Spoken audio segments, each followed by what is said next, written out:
Welcome, everybody, to this week's community call. What is this view? Wait a second.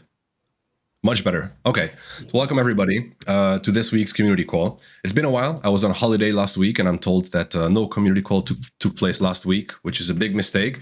But I brought some amazing guests for this one, so hopefully that makes up for the skipped week. And also, we have a pretty interesting and exciting topic to discuss today, which you already know from the announcement. This one is mostly for our node operators. Although, of course, if you're interested in the inner workings of the Nym token economics and the network, then this is your call, because you're going to be finding out about some of the most intricate parts of the ongoings of the Nym mixnet. And on that note, I would like to introduce, hopefully, at least Claudia needs no introduction to anybody. Let me introduce Claudia Diaz, Nym chief scientist. How's it going? Happy to be here talking about this today. Welcome back. And of course, Igor as well, who people, especially node operators, hopefully know from our Operator Town Hall. How is it going, Igor? All good. Happy to be here. It is lovely to have you on. All right, so as a bit of an intro, this is the governance season for Nym. So we started, and of course this is just the beginning of a bigger process. We started making decisions together with you guys in the simple format of proposals, which are usually shared by the Nym team, often inspired by the community and the Nym community voting on topics that are important to them. So we already have one set of votes which completed, which decided that we are going to be instituting a minimum profit margin for node operators to ensure a bit of a balance between the work done for operators and their compensation on the network level, and also to avoid race to the bottom dynamics. So this call will not be about that. The more important topic here is, of course, the upcoming vote, which will be launching soon. But I still wanted to talk to Claudia and Igor about the minimum profit margin vote. So this proposal, as a reminder, so it was a three-step process. First, we asked the node operator community whether they want a minimum profit margin or not. Then we asked the stewards of the Squad Wealth Fund, which is funded from staking rewards. We asked them what the ceiling of that can be, because it's directly going to be impacting the Squad Wealth Fund. So we wanted to get a maximum amount, which we put up for vote, and then finally the operator community voted again to decide the final amount of the minimum profit margin. It ended up at 20%, which is a great number, and the support was pretty overwhelming from the community. So I just wanted to, given this opportunity that I have both of you here, who are the big guns when it comes to understanding our economic dynamics, I just wanted to ask you guys what your take is on MinPM and what the implications of this decision are. Claudia, start. Yeah, so I'm quite happy with the result. I think a PM, I was hoping for something between 15 and 20, so I'm very happy to see that it landed on that range. I think it's going to be a significant improvement for a lot of operators. I was just checking the active operators that are currently active, and out of 240, only a handful are at a level of 20 or more. So I think that means that a lot of operators that are kind of having highly staked nodes and are participating on a regular basis are going to see the rewards increase very substantially. At the same time, I think, of course, raising the profit margin in this way compared to the current profit margins, which are very often 5% or less, is going to eat on the rewards for delegates. So the APY will slightly be going down. However, at this point, with the other parameters that we have, the APY would still be above 10%, so it's still kind of within a good level. And so I am quite pleased with the result of this process, actually. Same for me, although, of course, as team, we don't have a horse in this race, but I was happy to see. I was also hoping for something like 20%. So if you ask me, the community made the right decision, although, of course, there's no right decision. Igor, what about you? What do you think? What do you think about the minimum profit margin? We should have a pretty stable setup, I think, at this level going forward. So what you want to avoid is insufficient rewards. So I think that at this level will be enough, judging by the numbers that we've been seeing.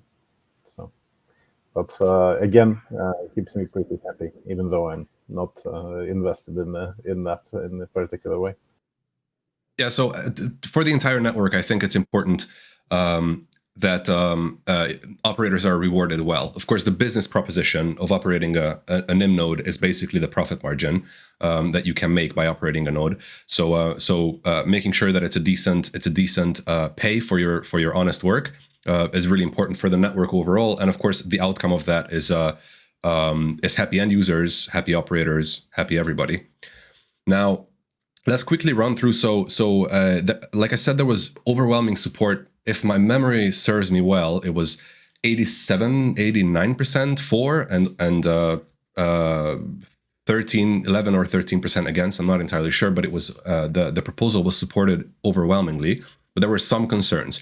So I wanted to make sure to address those concerns, starting with the claim that instituting a minimum profit margin may lead to centralization, in the sense that that already established well-staked nodes will receive all the stake from that point forward. What do you guys think about this, Claudia? Yeah, so that's a bit of a confused understanding of how things actually work, in the sense that the profit margin is applied kind of no matter how much stake the node has. If the profit margin is 20%, it's going to be 20% of that delegate's share is going to go to the node operator, right? So that means that there is no difference between high stake and low stake nodes for a delegate to receive the proportional amount of rewards. Now, this claim would actually be more accurate if instead of a minimum profit margin, it would be a minimum cost. Okay. Why is that? Because the way the reward algorithm works, the cost is refunded to the operator before any profits are distributed. So that means that a node that has a low stake and therefore obtains a low level of rewards might actually distribute nothing to their delegates, because everything is going towards compensation of the cost, right? So this means that if I am a delegate that has a small amount of stake, if the minimum cost is very high for everyone, I would be highly disincentivized from staking in low staked nodes, because all the profits that would go to me for this delegation actually go towards covering the cost. While in a high stake node, I am sharing this cost with everybody else delegating to the node already, and therefore there is more left as a profit for myself, right? So in that sense, a very high minimum cost, it would be something that would create kind of more of a curve for low stake operators that might get them stuck into low stake, because who is the first to kind of delegate to them and wait until others pile up in order to share this cost? While with the profit margin, there is not this problem. So this is partly why the minimum range is put on the profit margin, so that the competition is still very dynamic and is mostly on performance and not on somebody who has had a lot of stake. Yes, by inertia, still keeps being more attractive. Exactly. Any caveats to that, Igor? Oh no! I mean, I think it's the good and complete summary. I mean, I think that in general, I mean, sorry, just looking at the comments about the level and so on. Don't worry. Well, what I forgot to mention, guys, apologies. It's been a while. I skipped the week, so my brain needs to get back into community call mode. Of course, we're keeping a close eye on your questions.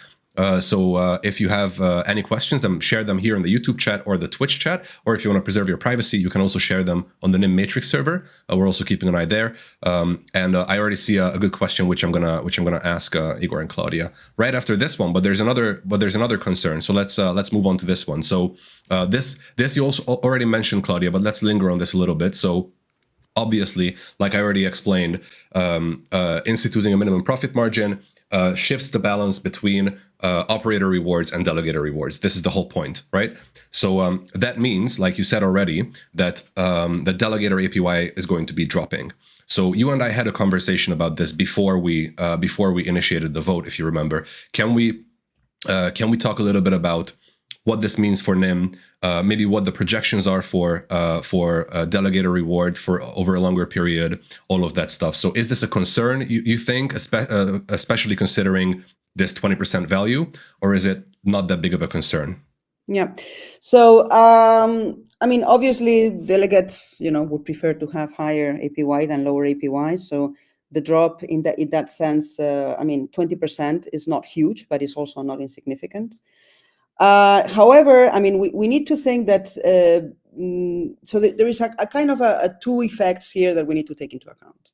One is the target staking. Right now, the target staking is relatively low compared to the circulating supply, in the sense that we are, the system is kind of distributing maximum rewards when just like about a third of the total circulating stake is staked.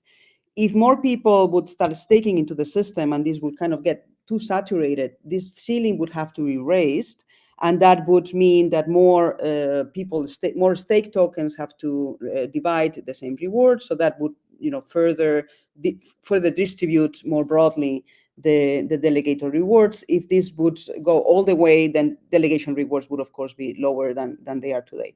Now, this is just one effect, but the more important effect, I think, is that the system is right now running only on reserve rewards. So that's the mixed mining pool rewards. But of course, the real success is when subscriptions and users are contributing to these rewards into the system by paying, for services.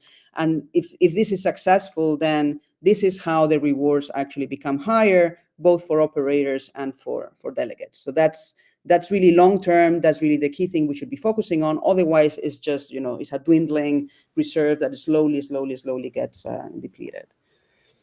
And the introduction of the minimum at this level does mean that the competition in the operator cost can move on and be more effective, because you're not you have removed this potential stumbling block for low stake nodes starting out. So and that's what we want. We want to ensure that basically new nodes can come in and start to get staked and get a chance to prove themselves. That's what this is effectively achieving. The whole thing has to work together, right? So in order to have users and to have this additional income coming into the service, because there is really like users that want to use the service, you need to have a good service. And to have a good service, you need to have good operators that are having high quality nodes that are really reliable and have a high throughput and are able to do the job. So yeah, this minimum profit margin kind of provides, a better situation for people who are wanting to do this job of operating nodes, to get to the point where they are making like decent rewards that make it worthwhile for them. So yeah, we need to balance all these different interests, users, operators, delegates, and so on. But yeah, I think this 20% is a step in the right direction to ensure that the system can kind of scale and grow healthily and do the job that it's supposed to do. All right, so let's since we have two parts of this conversation, we'll talk a bit about minimum profit margin and then about the reward split between network layers. Let's linger on this a little bit and let's address some community questions. So to push back on what you just said, Claudia, I asked the community question goes. I asked about it earlier. Could Igor or Claudia please explain to me why, in their opinion, 20% ceiling is fine? In which scenario is it understandable? So let's explain. I don't know how you want to go at this. Maybe we could do explaining it versus 10%, explaining it versus the previous average, which I think was around 5 to 7%, or I'm not entirely sure. Igor, you go first. Yeah, I mean, look, it's we are talking about with our economy is just starting up, so we have to look at, amongst other things, references to what similar kind of situations, let's say, that I don't want to use the word tax because it brings up all kinds of negative connotations in some people and so on, including me. But you want to think about the proportion of redistribution of rewards that is likely to be acceptable in a system of similar size and setup that what we're creating here. That number is the number that you often see in these types of situations. So we're, we don't want to be swinging it too high. We want to make sure that the base operating cost of the operators is covered and they have enough profit in running their node. So, and that is something that we can estimate given the numbers that we have. Yeah. So it's not coming out of nowhere. So it's so basically, experience in similar economic systems plus what we know about the cost in the network at the moment is letting us basically start with that as a base. But Claudia, please. Yeah, I mean, basically, you want the operator of a well-functioning node that is decently staked to be in the few hundreds of dollars, right? And with the very low profit margins that we were having before, people would be making much less than that. If you just have a profit margin of 2%, then you make a few tens of dollars at most, right? So that doesn't seem to be a level of compensation that is sufficient to compensate the amount of resources and work that needs to go into making the system function. Exactly. Moving on to another related community question. This one is from an established node operator who's been around for a while. Hello there, sir. Good to see you. So will it be possible to set a minimum cost to 0 once minimum profit margin is introduced? This makes sense. And then he follows up with this. So if all operators are forced to use 20%, there's nothing for you to worry about regarding your delegators. Oh, wait, sorry, not this one. Where was your other comment, Matthias? I guess the question here is referring to the fact that if you have... I think I understand the question. Okay. The delegators, in this case, it's not a concern of delegators going to one or another node. Is delegators dumping Nym token and going to other systems where the APY is higher. So it was not about competition between nodes, it's the competition of Nym as a project with other projects that are also providing staking rewards. Exactly, yeah. That was the question. That's how I understand it. I think so. I think this one is about if you already have 20% profit margin and you have a successful node with a lot of delegators, then basically operator cost becomes a bit redundant because you're making enough from your profits already. I am not sure. Yeah, I am not sure if the minimum cost is 0 now or is like something like 40 Nyms, some low number. But yeah, I mean, I don't see a reason why the minimum cost should be higher than 0. If we currently have a minimum cost as well. I'm not sure what the value is, but we could actually remove that. Yeah, it can be revisited. But I don't think this minimum cost is very high anyway. Yes. Now, as for this one, I think this is also a great question because it exposes that maybe I haven't been doing a good enough job at explaining what this vote was actually about. So the question goes, obviously for delegators, it is more attractive to put their tokens into nodes that have 1 to 5%. Is there something planned to help nodes who have 20% operating costs or profit margin to attract more delegators? Well, the point of a minimum profit margin network-wide, this is important. So this applies to everybody, right? That nobody will have 1 to 5%. Because otherwise, if there's a minimum and not everybody's adhering to that, then you have this permanent built-in advantage for some nodes against other nodes. So now that we have the 20% minimum profit margin voted on, right, the next step is implementing that, which means that all nodes will have 20% or higher. And that's where the competition starts. So hopefully that addresses this one. And then, so 40 Nym is the current minimum operator cost. So that's really not that high, but we could actually set that to 0. But 40 Nym is already kind of symbolic anyway. Yeah. And then, so this is a somewhat unrelated question. I could also ask it for the next part, but I still like it, so I'm going to ask it here. Thanks for the question, Matthew. I have a question around if there are any plans to make it more valuable for operators to increase bond with increased effect over just delegating to their own node. Oh my God, I have an answer for this. No, there is always increased bond is going to increase your rewards. Your node will get more rewards if it has a higher bond. If you have two nodes, let's say they have 50% stake, 50% saturation stake, right? One of them has a minimum bond and everything is delegated. And the other one, everything is bond. The one that has everything being bond will get higher rewards. So bonding is always much more advantageous than delegation.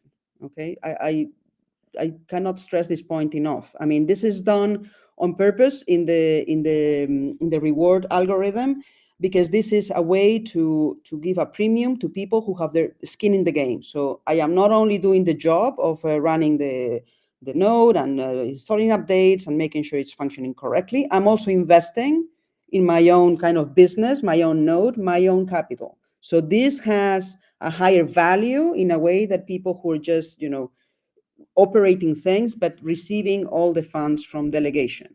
So the system already has an inbuilt premium for bond. So if you have nodes and you have stake, you should stake in the bond. You should not be delegating.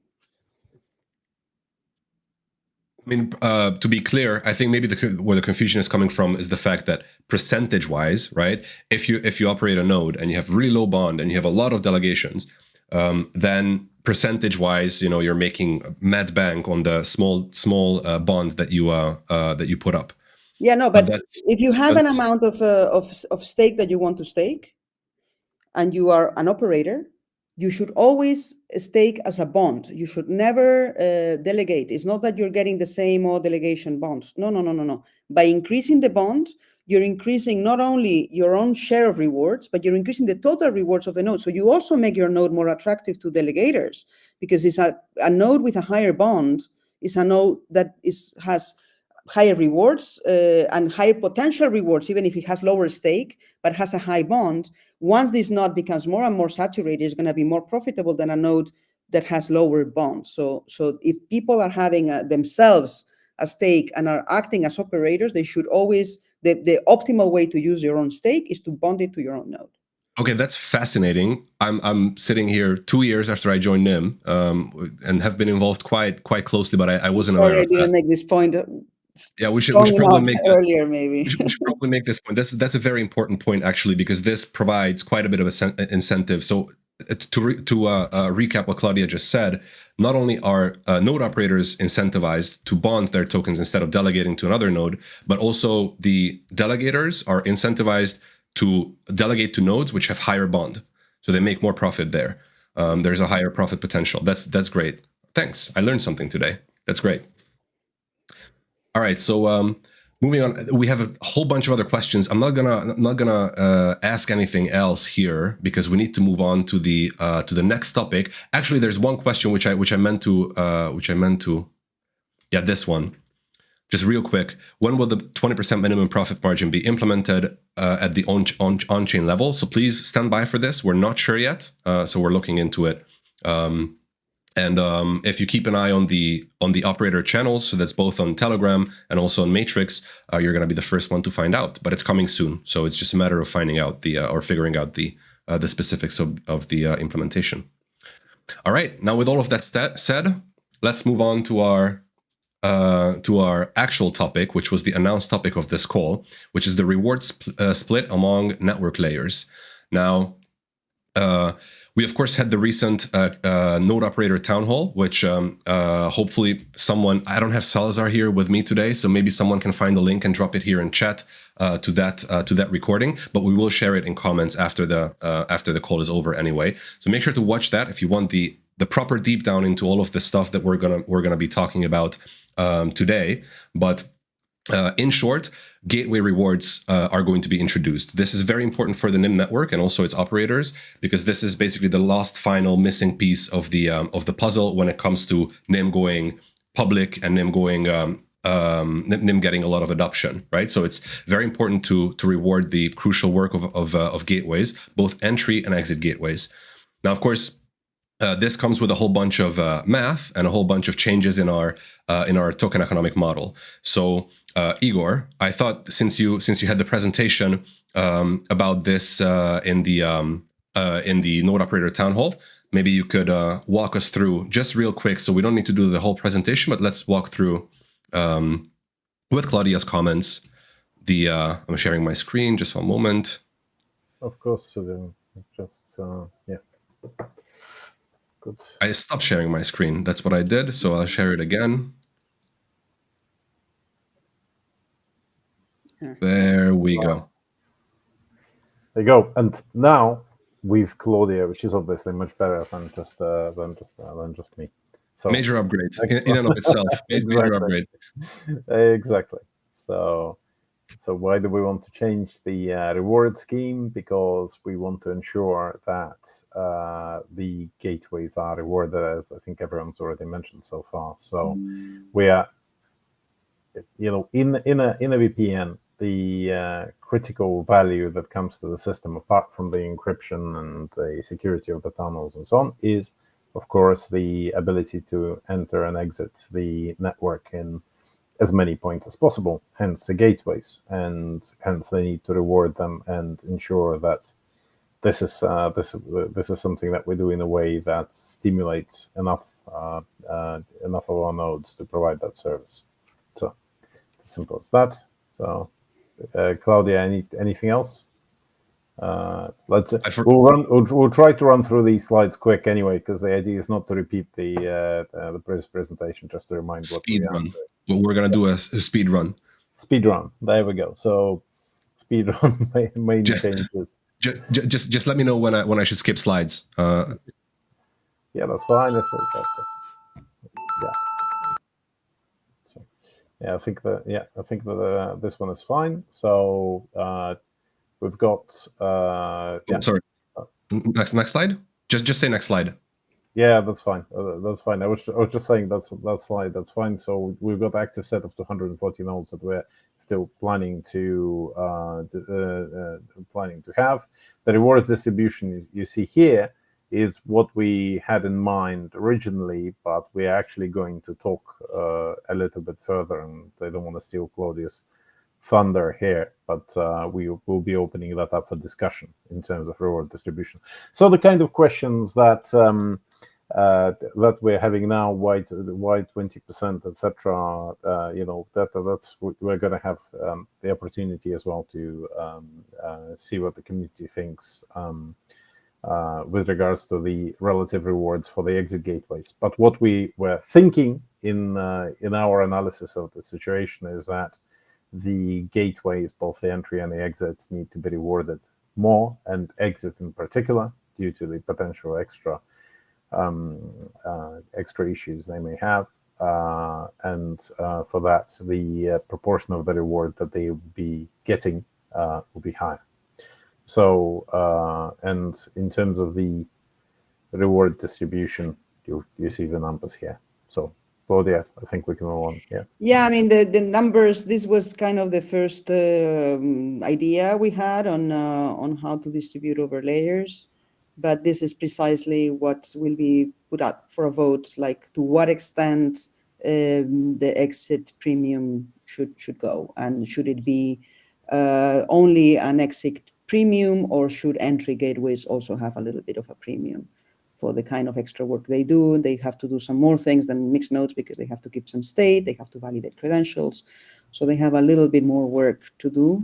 So the question is, should they get a premium for doing that kind of work, or should only exit get a premium? The premium for exits is crucial, because we need to incentivize nodes to act as exits. So since we start in the beginning, I'm not sure how many will be activated. We need to make sure that there is a strong incentive for operators to also take that position. Otherwise, if you have a network that doesn't have exits, where does the traffic go? You're not really able to do much with it. And then if users don't come because the system doesn't really work, then everybody will lose in the end. So I think having a successful service that can provide quality of service is kind of the shared long-term objective that will make all these parties, then there will be some pie to distribute to everyone. Indeed, and Claudia, it's very, very much the analogy that I wanted to mention here, that it's not a finite amount of pie that we're trying to cut. We are trying to make the, let's say, a cutlery and plates the type of size that is going to ensure that the pie is as big as possible and grows in as stable as possible manner. So that's what it's really about. So next slide, Sudha. Next slide, please. Already. Yeah. Maybe there's a bit of a delay. My bad. My lag. So all right. So that's what we currently have. So in terms of the way that the rewards are allocated to all of the active nodes, and as you notice, the work factor is equally shared amongst them. Yeah, which is something that we now want to correct. Yes, Claudia. The work factor, which is this omega, is fixed because right now it's just mixed nodes. The routing policy is such that they are all doing roughly the same amount of work. So this is precisely what we're going to change. We are not changing the reward scheme. The reward scheme stays the same. The formula stays the same.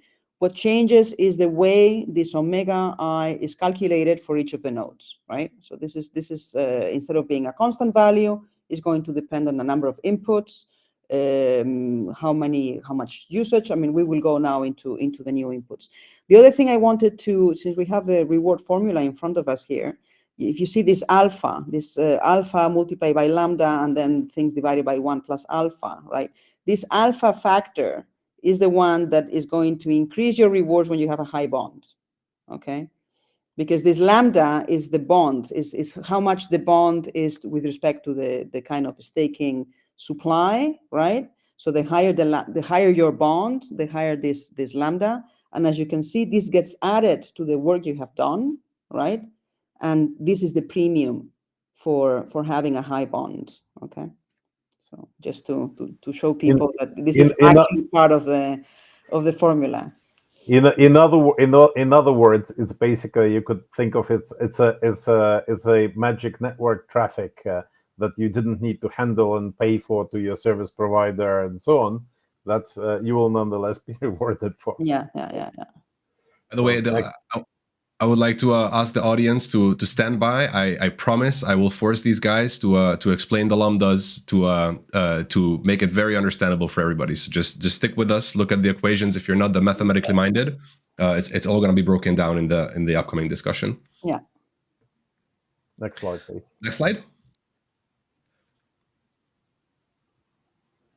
Right, and as Claudia has already started to explain, so what we're doing here is that we are now making the work correspond to the actual work done by each node. So the work as tracked by the relevant tickets for the data processed or sent sent further will be calculated as follows here. And the factors you see in the equations for, the 0.15, 0.2, 0.35 is what we'll be discussing in what we'll be voting on in the vote that is planned. So this is basically the proportion of the significance of each particular type of work and how well paid it is, how much danger money you get in very, very simple terms. Yeah. For this, and because running an exit node carries more potential issues, that's why we propose that we give a bit more danger money to the exit node. Yeah.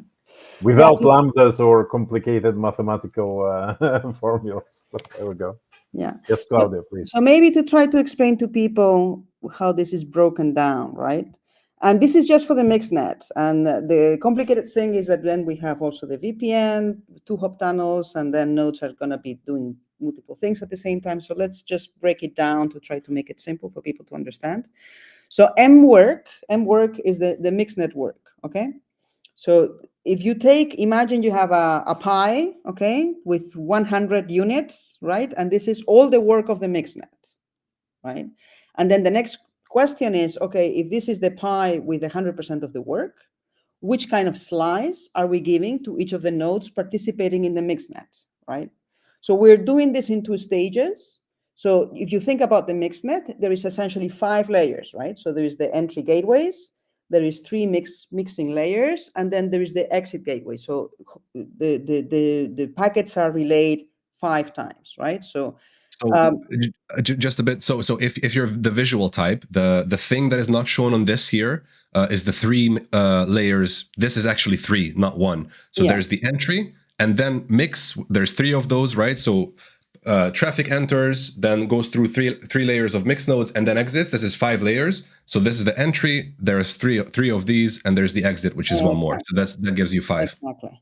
So we're dividing this 100% of work in 2 ways. First is how much work is each layer doing, and then within the layer, the specific nodes within the layer, how much work is it doing? And if you sum all of this, they would have to add up to 100. Okay. So what we're doing is saying, okay, we want to have this premium for the exits. So let's say that in this example, which is not set in stone because this is what exactly people will be voting about. In this example, the exit, which is the green one, has 35%, okay? So 35% of the job, we assume, is done by the exit because of this extra risk that is taken on. Then in this case, 20% of the work is done by the first layer, right? So that's the pink. And that leaves 45% of the work to be done, which would be 15 for each of the 3 intermediate layers, right? So if you see, this adds up to 100. So we took the pie, we divided it in 5 parts, effectively. So one part has 35% of the pie, the other 20%, and then the other half each 15. So now in each of these sectors of the pie, there's multiple nodes. It's not just one node, right? So in the case, the easiest case is for the mixed nodes that are in the middle of the mixed net, in the layers of the mixed net. So if we are having 40 mixed nodes per layer, and they are all receiving roughly the same amount of packets because the routing policy is such that each node in the layer is selected with the same probability, then we can say, okay, this 15% of the pie, these 15 pieces of the pie, we are going to divide them equally among all the nodes in the layer, right? And we do that for the 3 layers. So for this 45% that is in 3 layers of 15, all the nodes are getting the same amount of work because indeed they do the same amount of work because they are all selected with the same probability. So on average, they all shuffle the same amount of packets. Now, this is not true for entries and exits, okay? Entries and exits, of course, there is automated selection from the client, but the client can actually choose. They might prefer one exit to another. Why? Maybe they want to have the entry or the exit in a certain country. Maybe they have experienced that with one of the entries or exits, the latency is too big and they want something faster. Or maybe one of them is kind of unreliable. So every time you use this gateway, things are not working great. So you prefer to use the more reliable one, right? So in that sense, there is a client choice that is not kind of set by this randomized algorithm, as in the case of mixed nodes, for the gateways. So these gateways, effectively, they are going to be collecting credentials from users, and this is not the. I believe that these credentials still need to be launched. They are being finalized now, in which you have like your subscription is like a ticket book with lots of little tickets, and then you can spend these tickets, and they are all unlinkable. So that's how you can protect your privacy, because it's not like you have a persistent identifier that is the same over sessions and sessions, and then you can start linking activities of the same person and so on. Here you have tickets. Each ticket is completely unlinkable. And then I can give a ticket to a gateway and I get a little bit of service. And then if I want to continue the service, I give them another ticket. If the gateway is not doing a great job, then the next ticket I spend on a different gateway that maybe provides me with a better service, right? So this means that gateways that provide a good service and that are popular amongst users will collect more tickets. And the gateways that people are not wanting to use for whatever reason, maybe they are unreliable, maybe the latency is terrible, the throughput is terrible, they are in a location that people are not really interested in or whatever, then these gateways will collect fewer tickets, right? So these tickets become a proxy for how much work the gateway has done, right? Because a gateway that collects many tickets has many users and therefore has to process many packets. A gateway that collects fewer tickets has fewer users and therefore collects fewer packets. Isn't this on the next slide? Or should I jump slides? I think maybe. Just one quick comment, if you don't mind, before we do that. Go ahead. One of the important points here is that these tickets, they correspond to extra revenue that's coming into the system. Yeah. So again, we're not dividing the same kind of income. So each let's say each exit ticket that is well served is basically another happy, satisfied NymVPN customer paying his subscription, and that's subscription money filtering down to the operators and so on. So that's it. And I think at this point, more tickets in the network, it means more income being added to this reserve that we are using for bootstrap. So sorry, it's obvious, but worth reminding yourself. Yeah, absolutely. We shouldn't keep lose track on what the. But because I mean, if you're running a node in an area where no exits are requested, you will still do well, and you will still make more money by having more traffic in the system. But because you're simply, even if you're simply serving as a mixed node in a layer most of the time, if you're not providing exit service, so you will still benefit from the traffic throughput. So in the mix net, because of how it is structured, every node in the active set will be assigned to exactly one layer. So either you are in an epoch, you are either acting as entry, or mixed node in layer 1, or mixed node in layer 2, or mixed node in layer 3, or exit. So you have one role, and then the question is, for that epoch. And then in different epochs, you could have different roles, right? Yes. To add here, though, Claudia, it's important that that gateway modes are going to be opt-in. So if you're running a node, it can be entry gateway plus mixed node. It can be entry gateway plus exit node plus mixed node, but it will be opt-in. So that is the whole point of setting this value higher, right? Of making it so that that the reward share is higher for exit nodes to cover for the important role that exit nodes play, and also for the additional risk that this role may play. But the selection, what your node ends up doing for each epoch is random. So it can either be a mixed node, entry gateway, exit gateway. I'm right about that, right? Yeah. So basically, as I said, okay, imagine you're a mixed node. So if there is 40 of you in the layer, you will get 1 divided by 40 of whatever is assigned to the layer, right? That's going to be your share. It's a constant share. Now, if you're a gateway, entry, or an exit, and imagine I collected 2 tickets out of 1,000 tickets, then I would get 0.2% of the layer income for everything that is to be divided among the entry gateways. Let's say if I have 2 out of 100 to make it easier, I would get 2% of the income that is meant for entry gateways. Same for exit gateways. Imagine I have 4% of the exit gateway tickets. That means I get 4% of the rewards that are allocated to exit gateways. So basically, in the case of exits, just to do the full story, 35% of the pie goes to the exits, and then of that 35%, I will get the proportion that corresponds to the fraction of tickets among all the tickets of the category that I have submitted. Okay.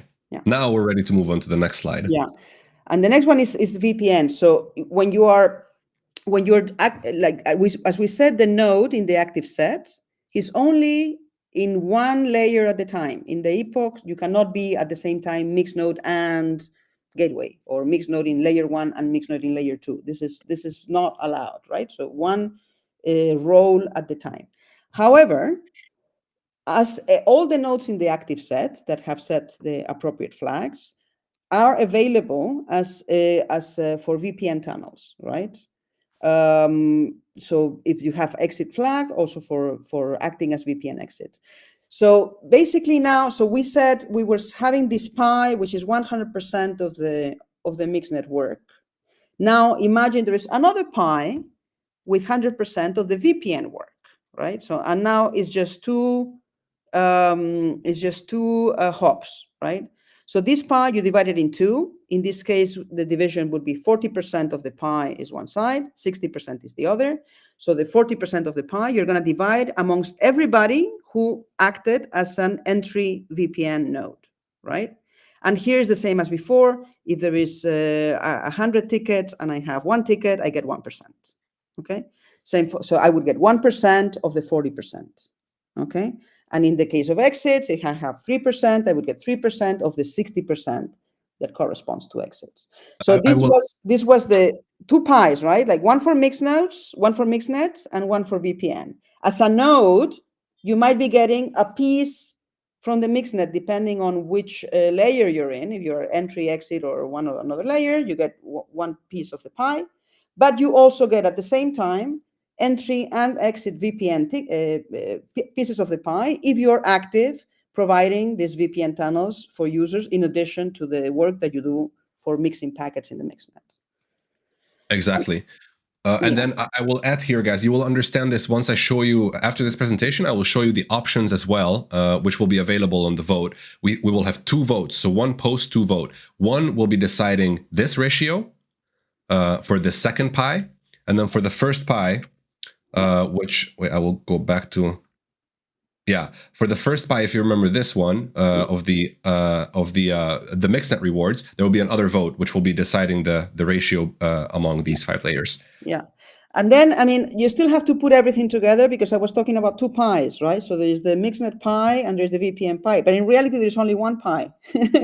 And this work, this omega, all has to come together, right? So what we do is that if you go to the next slide, yes. So what we do is that we say, okay, how much of the work was done for VPN services and how much of the work was done for mixnet services? So you have to take into account, in the case of the mixnet, is 5 hops. So every packet has to be processed 5 times. In the case of the VPN, is 2 hops. So every packet has to be processed 2 times. So you just take into account, okay, these tickets, how many packets, how much data does it entail, right? And then how many hops is it relayed? And then this is the SM and SV that you have in this slide. So basically, you know, how much of the total work that nodes did was done to transfer VPN traffic and how much was done to transfer mixnet traffic. So this is not something we can configure. Like if nobody used the VPN, then all the work was done for the mixnet. If nobody used the mixnet and only the VPN, then all the work was done. Normally you would expect a mix of the two, right? Like so some tickets and some traffic was used in the VPN mode, some traffic was used in the mixnet node, and you just put them together here, the tickets you collected, to see in this epoch, how does the pie divide between mixnet and VPN, right? So this is the S, yeah. Just to be clear on the terminology, right? Because that's pseudo, maybe that's something you want to comment on, right? When we just now we're saying mixnet and VPN. For the client, it's the VPN and the 2 modes of operation of the VPN. So it's either the high security mode, which is what we're calling the mixnet, or the fast mode, which is the which is what we're just calling now the VPN. They're both VPNs, I would say. Yeah. So the client experience is the same service, one with a lower latency and less hops, and the other one with higher security and of course a bit higher latency due to the additional hops. Many in the audience will have already tested Nym VPN by now. This is our core community after all, so they probably all have their own credentials. So we're talking about the 2-hop mode and the 5-hop mode, basically, as it's currently called in the interface. All right. How do you guys feel about jumping out of the presentation at this point? Is there anything? No, I want to go through the formulas on the left. Okay, let's go. All right, do that. Let's go. Yeah, so I mean, just to put everything together, right? Like imagine your node is a mixnet. Let's take the pink one. So you're an entry node in the mixnet, right? So you're going to be rewarded with this. This RI is the rewards that you get. So this formula has a number of elements. R is the total amount of rewards that are available for distribution. The rho is your performance. So if your performance is 100%, you're multiplying by 1. So you're getting all the potential rewards. If it's less, you're kind of getting fewer.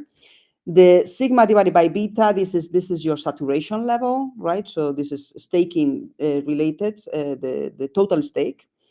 And then the lambda, as I said before, is the bond part of the stake. And then we have the omega, which is this contribution, how much you contributed to the work in the network, and the score that you have for your own node is going to determine the rewards. Until now, this number is 1 divided by 240. Now it's not going to be 101 divided by 240. It's going to be computed with the formulas on the left. Okay. So if you are an entry node, so basically the system will have to compute, okay, in this epoch, how much work for the mixnet, 5-hop, more secure kind of communication, how much for the VPN, meaning 2-hop, faster communication. It's going to compute SM and SV, which both sum up to 1, because these are like the 2 pies that actually add up to the bigger pie, right? So you would get, for the work that was done for the mixnet, this is the SM, for this fraction of the work, the fraction of the work that is assigned to the entry gateways, because you're an entry gateway, right? So this says 0.2, but actually this is going to be voted on. So this could be a different number depending on what the result of the vote is. And then the fraction that you personally, as a node within the entry nodes, what kind of share of work of the entry you did, right? So this is the F mixnet entry. Okay, and this is what you get for being an entry in the mixnet. Now, in addition to that, if you did any work for the 2-hop VPN, either as entry or as exit, this gets added. So now we sum for the fraction of the work that corresponds to the VPN, the fraction of the work, whether you were entry or exit, and how much you contributed as entry or as exit, okay? If you realize for the other types of nodes, mixnet exit node and mixnet inner mixnet node, the second part is exactly the same. So the SV, the second line, SV multiplied by 0.4, FV, this is exactly the same. Why? Because no matter what your position is in the mixnet, you can do any of the 2 rows in VPN tunnels, in the 2-hop fast VPN tunnels, right? So the second part is the same. The third part, the first part, which is different depending on the role, will have this weight per layer, which is what you're going to vote on. In this example, 0.2, 0.35, 0.15, but there's a few options that will be available. And then if you're an inner node, it's just uniform because you're doing the same work as everybody else. If you're entry or exit, depending on your specific contribution in the form that is signified by the amount of collected tickets that you have from users. So yeah, sorry, I had to say this. No, that's totally fine. It's nice to have all of this in video because people can, go back to it, watch it again. So that's great stuff. Anything to add there, Igor?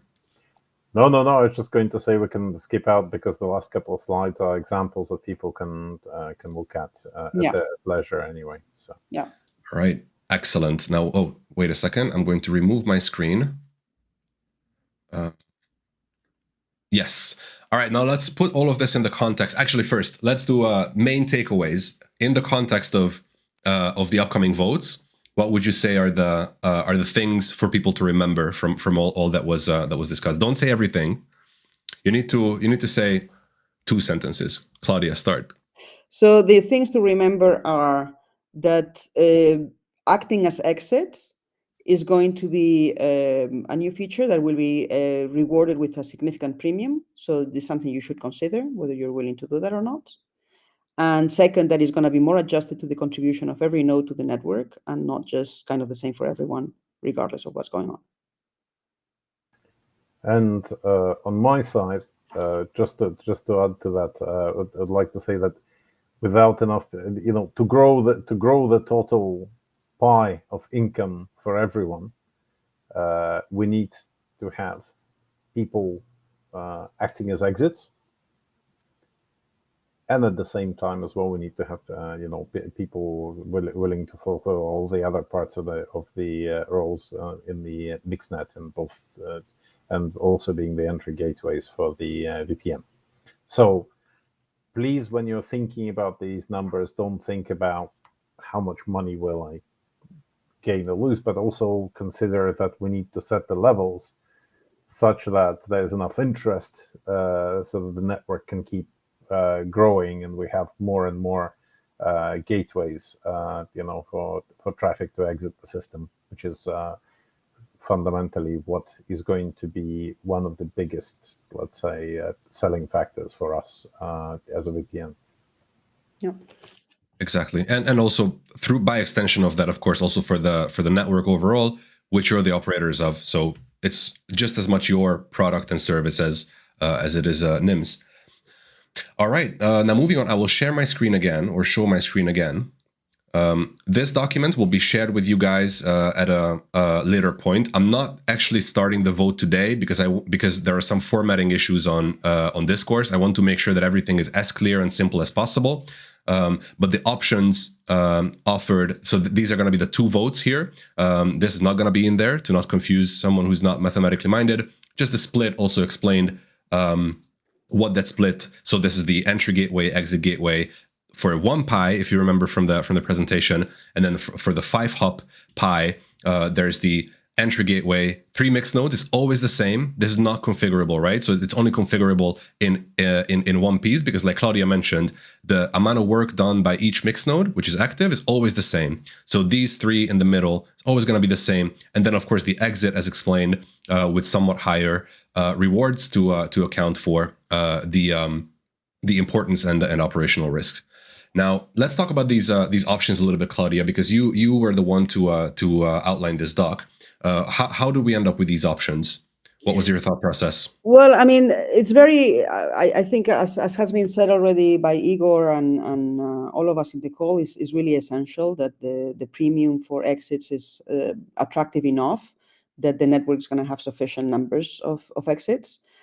So yeah, I mean, initially we were thinking 40-60, but that might even not be enough premium. So then we wanted to increase the range to 1/3, 2/3, in order to really provide very strong incentives for exit flags. So those are the two. I mean, in the 2-hop, you only have 2 hops, so you're dividing the pie in 2. You don't have so many options to play with, right? So either you give more to one or to the other. So yeah, between 33 and 40 for the entry and 60 to 67 for the exit is kind of the ranges that we have in mind. Now for 5-hop traffic, there is a little bit more to play with. As you very accurately said, the 3 in the middle, the 3 layers of mixing, they really do exactly the same thing. So it wouldn't make any sense to give more to, it would be totally arbitrary to give more to some layer than to other, right?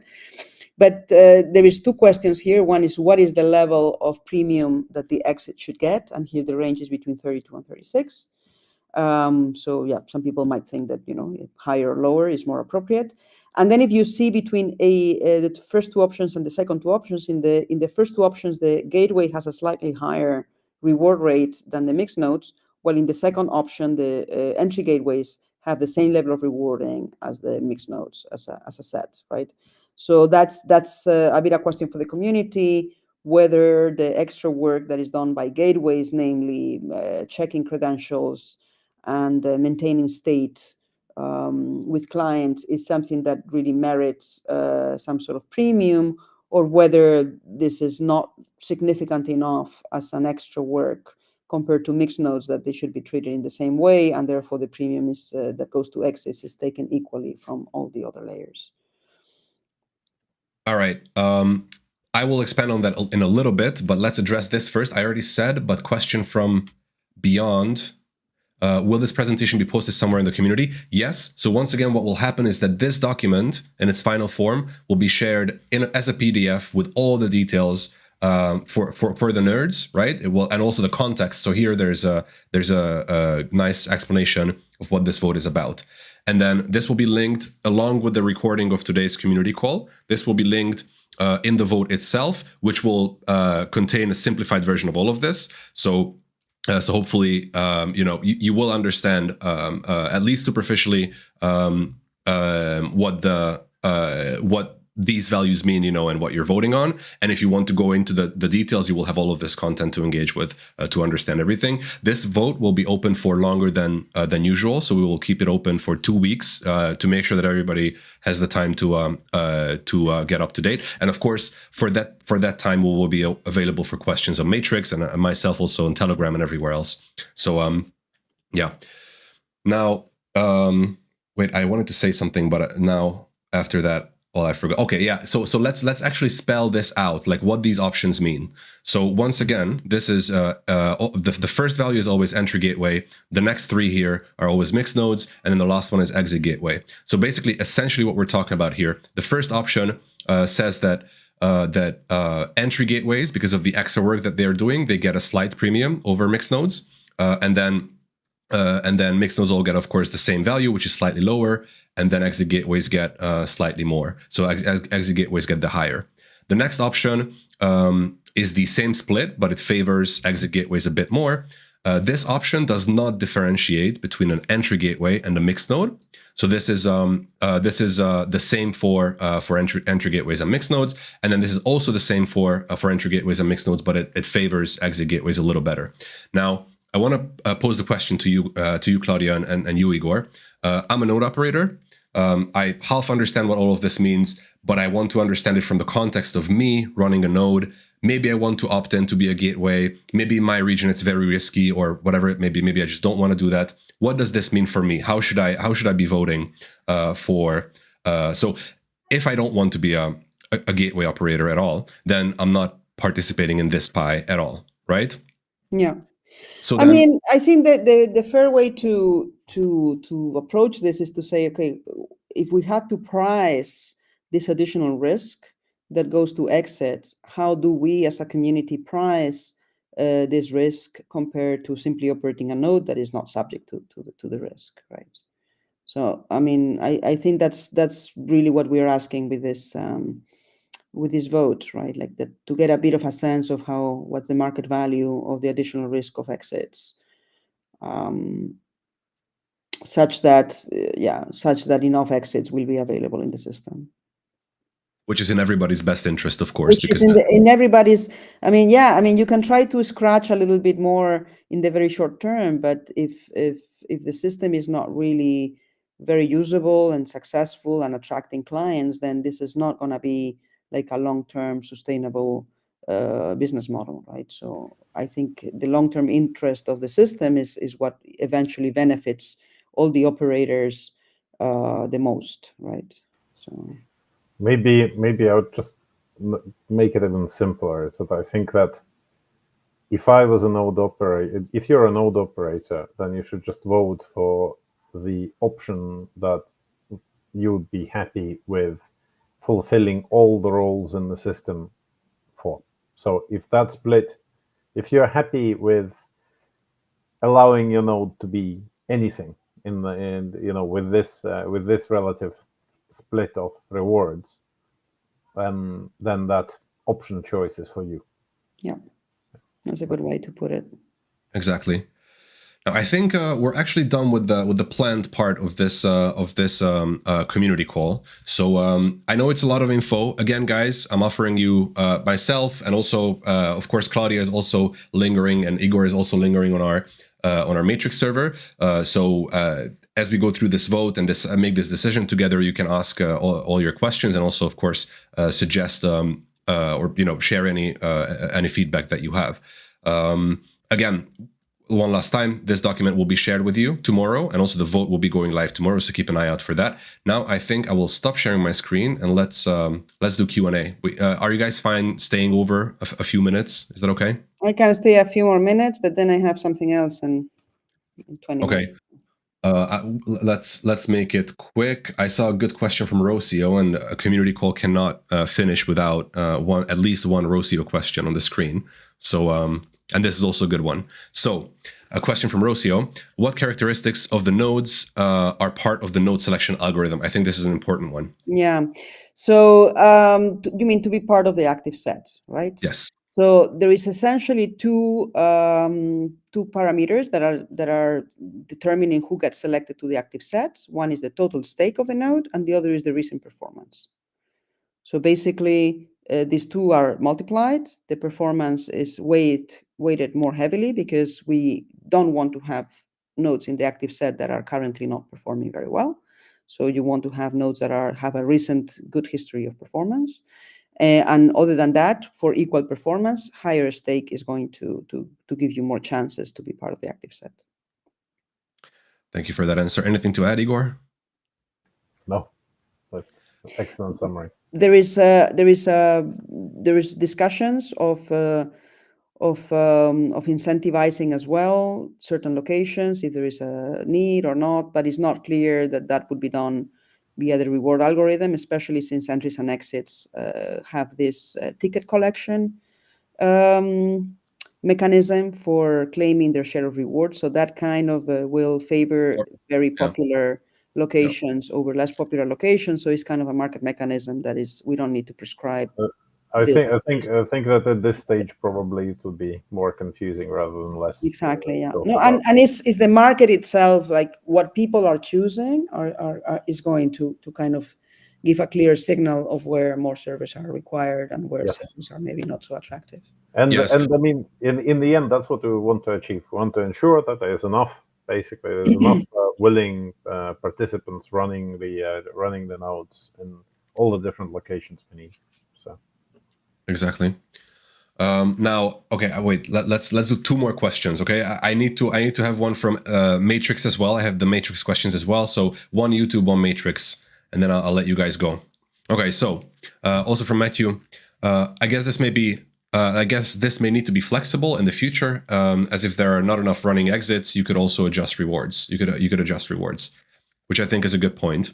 What about the flexibility? So my understanding is that nothing that also includes, by the way, the profit margin vote. You know, it may come to be that it's not working out, or some unforeseen issues arise. Then we can have another vote. I would say that this probably is a similar situation. How do you feel about that? Well, I mean, of course, it's not like, we're testing the ground as we go in a way, right? So we need to see how it works out once it's deployed. But I mean, the question, it says if there are not enough running exits, so that would mean that even like 36% is not a premium high enough to incentivize people. And I think if that's the case, indeed, we should go back to rethinking the parameter, because having enough exits is key to the usability and success of the network. So I'm hoping that something that is above 30% will be sufficient, but of course we have to see whether this is indeed the case. Excellent. Thanks for that answer. Now the last question, it's totally unrelated, but I think it's a really good one. This one is from Matrix. Thanks for the question. Do you think nodes without any minimum delegation should be minimally rewarded? I guess you probably already thought about this at some point. So the problem with that is that then you go into all kinds of civil attacks, right? So I can register 1 million nodes, delegate 0 or 1 token to each of them, and then start leeching rewards for doing nothing. So it opens the ways to attack. I think there is enough. Like, the system is testing nodes. If you have a good history of performance, either new delegates or delegates that are unhappy with nodes they have delegated to because they're not showing good performance, eventually will pick up on the nodes that have good performance. And if you're not disappointing delegates with unreliability, then that should be a steady climb towards a well-staked node. Excellent. Well, with all of that said, big thanks for coming on. Even bigger thanks for staying over with all of these 8 minutes. As a very quick recap, although I said it many times, sorry guys for repeating myself, but vote is going live tomorrow. There are going to be 2 votes in total. One is going to be the split of 1 pi. The other is going to be the split of the other explained pi. The document explaining all the technical and scientific detail of this will also be shared with you, and also the recording of this call. The vote will be live for 2 weeks, and for that 2 weeks, we encourage you to participate in the conversation, both on our Matrix channel and Telegram, but also on Discourse, so on the Nym forum as well. Big thanks for the audience for joining, and also for the amazing questions as well. Hopefully, we did a good job of explaining. Why is it not focused? Hopefully, we did a good enough job at explaining what will be happening and why it is important. Now, with all of that said, of course, there's one last thing to do, which is sharing the POAP. So as a tradition here in the Nym community, those who join the community calls get an NFT to commemorate them being here. So this week, sorry, I was not creative with the secret phrase today. Because I had a lot to do. So sorry for the very basic secret phrase. Go to the usual link. So it's nymtech.net/go/POAP. The password is reward split. Yeah, you can get your POAP. Please drop a like to this video so that maybe other people can find it who want to know more about the Nym Mixnet or whatever it may be. And see you guys on the channels. Bye, everyone. Thank you very much. Bye-bye. Bye.